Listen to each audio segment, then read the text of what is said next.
everyone, this is ventriloquist Payal and this is Goku.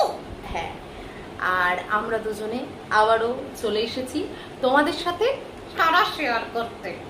ছড়া share করতে মানে তুমি আজকে ছড়া শোনাচ্ছ? হ্যাঁ অবশ্যই।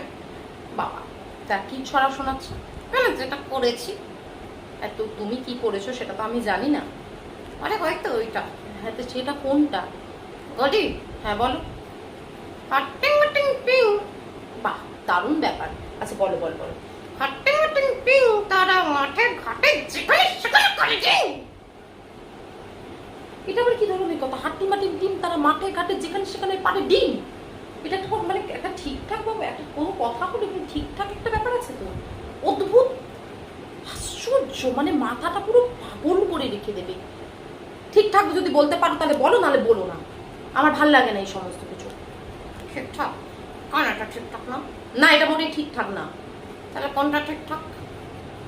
ঠিকঠাক মানে ভালো ভালো, মানে একটা সুন্দরভাবে বলো। একটা ছড়া, যে কোনো ছড়া প্রেজেন্টেশনটা তো সুন্দর করবে, তাই না? এটা সুন্দরভাবে ছড়া শোনাও। হাট্টিমা টিম টিম, তারা মাঠে ঘাটে যেখানে সেখানে পারে ডিম। এটা ছিল ছড়াতে অ্যাকচুয়ালি। নাও শোনাও। কি শোনাবো? আরে আচ্ছা ঠিক আছে, তুমি বরং কবিগুরু রবীন্দ্রনাথ ঠাকুরের একটা ছড়া শোনাও। রবিগুরু কবীন্দ্রনাথ ঠাকুর? রবিগুরু কবীন্দ্রনাথ ঠাকুর না, কবিগুরু রবীন্দ্রনাথ ঠাকুর। আচ্ছা, কবিগুরু কি ঠাকুর? কবিগুরু রবীন্দ্রনাথ ঠাকুরের যে কোনো একটা ছড়া শোনাও। আচ্ছা, কবিগুরু, হ্যাঁ কবিগুরু, কবিগুরু গণেশ ঠাকুরের একটা ছড়া। গণেশ ঠাকুর মানে গণেশ ঠাকুর আবার কবে থেকে ছড়া লিখলো? আরে বাবা, আর তুমি তো বললে ঠাকুর। আরে ঠাকুর বললাম, কিন্তু ওই ঠাকুর সেই ঠাকুর না। কবিগুরু রবীন্দ্রনাথ ঠাকুর মানে যে ঠাকুর আমাদের বিশ্বকবি, আমাদের প্রাণের কবি, সেই কবিগুরু রবীন্দ্রনাথ ঠাকুরের ছাড়া বলছে। আচ্ছা, রবিগুরু কবীন্দ্রনাথ?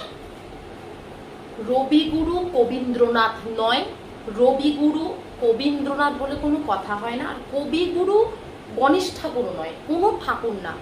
রবি, দেখ আমি ভুলে যাচ্ছি তোমার চক্করে।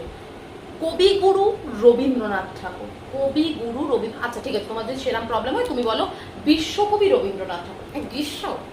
আরে গ্রীষ্ম না, বিশ্বকবি। বিশ্ব, গ্রীষ্ম, হ্যাঁ বিশ্বকবি। বিশ্বকবি, বিশ্বের কবি, হ্যাঁ বিশ্বের কবি, বিশ্বের কবি রবীন্দ্রনাথ ঠাকুর। আচ্ছা, গ্রীষ্মের কবি কবীন্দ্রনাথ ঠাকুর। এই শোনো, তোমার অনেক হয়েছে, তোমাকে আর বলতে হবে না। আমার